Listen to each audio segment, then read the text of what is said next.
Assalamu alaikum. I am Zainab Fatna from class 7. Today I am telling about rainfall and its types. Rainfall क्या होता है? That is a common type of precipitation. The falling of water from the sky. जब आसमान से पानी ज़मीन पर गिरता है तो रेनफॉल होता है. लिक्विड प्रेसिपिटेशन लिक्विड फॉर्म में भी होता है, सॉलिड में भी होता है और वाटर वेपर फॉर्म में भी होता है. और जो लिक्विड प्रेसिपिटेशन होती है वो है rainfall. Raindrops fall to the earth when clouds become saturated or filled with water droplets. Cloud क्या होता है? Water droplets जो होते हैं, ice crystals जो होते हैं, इनसे मिलकर क्लाउड बनता है. लेकिन जब क्लाउड सेचुरेटेड हो जाता है, मतलब जब क्लाउड या इसमें बहुत सारे आई क्रिस्टल्स हैं, इसमें बहुत से वाटर ड्रॉपलेट्स हैं और वो ज़्यादा को अपने बाउंड्री में बर्दाश्त नहीं कर सकता. जैसा कि आधा ग्लास पानी का है, इसमें नमक डालते रहें, इसमें नमक हल होता रहेगा. लेकिन एक टाइम ऐसा आएगा कि इसमें नमक हल नहीं होगा, क्योंकि इसमें नमक की मिक़दार बहुत ज़्यादा हो गई है और पानी इसको एकोमोडेट नहीं कर पा रहा है, इससे मिक्स नहीं कर पा रहा है. इसको सेचुरेटेड होना कहते हैं. क्लाउड्स में भी ऐसे ही होता है. क्लाउड्स जो हैं वो वाटर ड्रॉपलेट्स हैं से मिलकर बनते हैं. एक स्टेज आ जाती है जब ये सेचुरेटेड हो जाते हैं और वाटर ड्रॉपलेट्स को एक्विलेट नहीं कर पाते, तो इस केस में कंडेंसेशन होती है और अर्थ पर गिरती है, पानी गिरता है. इससे हम कहते हैं रेनफॉल. पानी की बूंदें ज़मीन पर गिर रही हों, चाहे लेक पर गिर रही हों, ओशन में गिर रही हों, रिवर में गिर रही हों, ये होती रेनफॉल ही है. टाइप्स. रेनफॉल की 3 टाइप्स होती हैं. कन्वेंशनल रेनफॉल 1, ऑरोग्राफिक रेनफॉल 2 और साइक्लोनिक रेनफॉल 3. साइक्लोनिक रेनफॉल को फ्रंटल रेनफॉल भी कहते हैं. अब रेनफॉल का इंट्रोडक्शन तो हो गया. अब फर्स्ट टाइप कन्वेंशनल रेनफॉल क्या होता है मैं ये बताती हूँ. Conventional rainfall mainly occur in equatorial region. Conventional rainfall equatorial region में होती है. इक्वेटर के पास जो भी एरिया होगा जहाँ ये where daily heating of ground surface causes convection currents. हमने ये चीज़ें पढ़ी हैं कि ज़मीन हमारी जो है वो घूमती है. सन की पोजीशन एक बार इक्वेटर पे होती है, फिर ट्रॉपिकल कैंसर पे जाता है, फिर इक्वेटर पे आता है और फिर ट्रॉपिकल कैप्रिकॉर्न पे जाता है. ये जो मोशन होती है मून की, पोजीशन होती है मून की, वो रिस्पेक्टेड टू अर्थ होती है. मैक्सिमम टाइम जो हमारा सन होता है वो होता है इक्वेटर के इस पास. जो मैक्सिमम हीटिंग इस एरिया में होती है वो है इक्वेटोरियल रीजन. इसके अलावा जो भी रीजन में हैं वहाँ टेडी किरणें होती हैं, वो इतना गर्म नहीं हो पाता.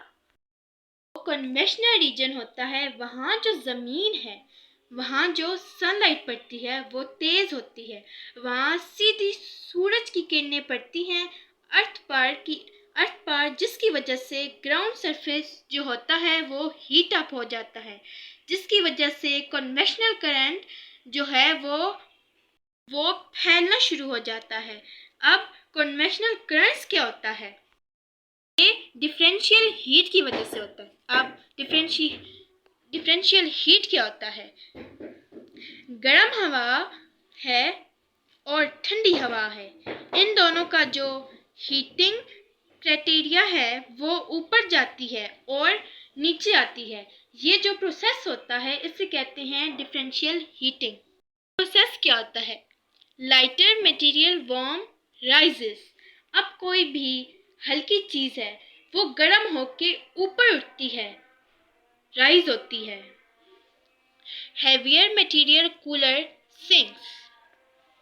और जो भी हैवियर मटेरियल होता है वो ठंडा होके नीचे की तरफ जाएगा. इसी तरह ज़मीन हर जो भी गर्म हवा है वो ऊपर को उठती है और ऊपर चली जाती है, और जो ठंडी हवा है वो नीचे चली आएगी और फिर गर्म हवा जो होगी ऊपर को उठेगी। और जब ये सर्कुलेशन चलता है तो इसको सर्कुलेशन करंट कहा जाता है। डिफरेंशियल हीटिंग क्या होता है? एयर दो तरह की होती है, गर्म भी और ठंडी भी। अब हमारी ज़मीन क्या है?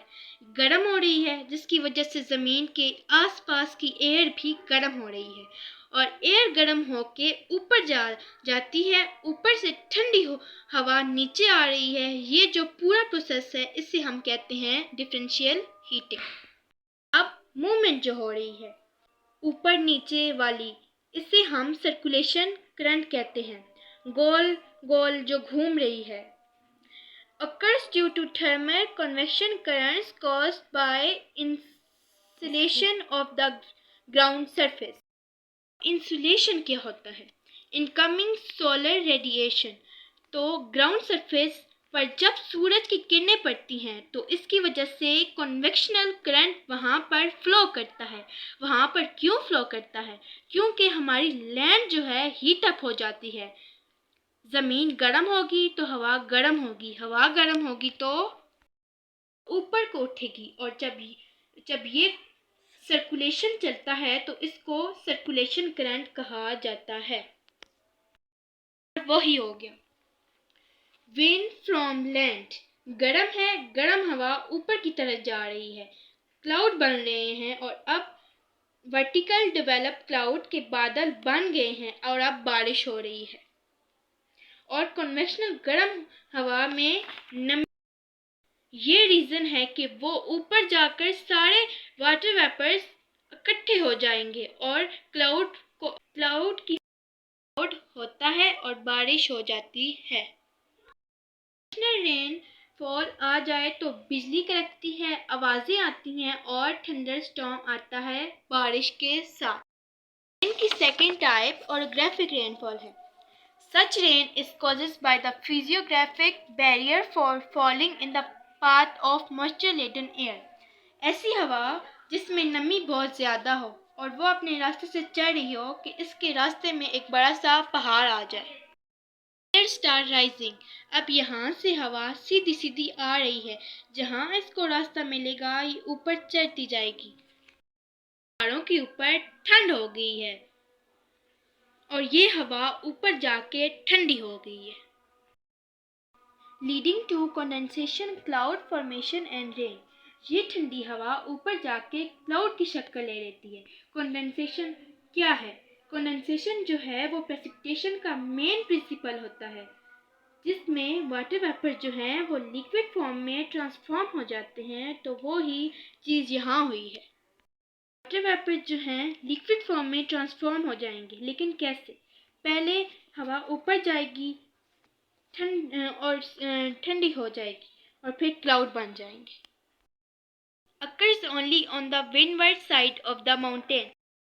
Start rising windward side, और फिर जो है वो एयर है वो ठंडी हो गई है और उसमें नमी आ गई है। Wind become cool and moist, और फिर बारिश होगी। ये साइड है, ये है लीवर साइड। अब यहाँ से हवा फिर से गर्म हो रही है, हॉट एंड ड्राई विंड। अब इस साइड से जो हवा है वो बहुत नीचे आ रही है, और हॉट एंड ड्राई विंड मतलब कि ये फिर से गर्म हो रही है। और इस सिचुएशन में बारिश जो है वो होती नहीं है, और अगर हो तो बहुत कम होती है। Third type cyclonic rainfall, cause when two air masses of different temperature meet, warm air and cool air don't mix as they have different densities। Air message मतलब हवाएं आ रही हैं, दोनों का मुख्तलिफ टेम्परेचर है, एक बहुत गर्म है एक बहुत ठंडी है। इस तरह की हवाएं मिलेंगी तो कौन सा रेनफॉल होगा? साइक्लोनिक रेनफॉल होगा। डिफरेंट डेंसिटीज क्या होती हैं? डिफरेंट डेंसिटीज की चीज़ें मिक्स नहीं होती। पानी में आप तेल डाल दो वो मिक्स होता है, वो कभी मिक्स नहीं होगा। पानी में आप दूध डाल दो वो मिक्स होगा, बिल्कुल मिक्स होगा। वैसे ही गर्म हवा और ठंडी हवा कभी मिक्स नहीं होती, पानी और तेल की तरह, क्योंकि इनकी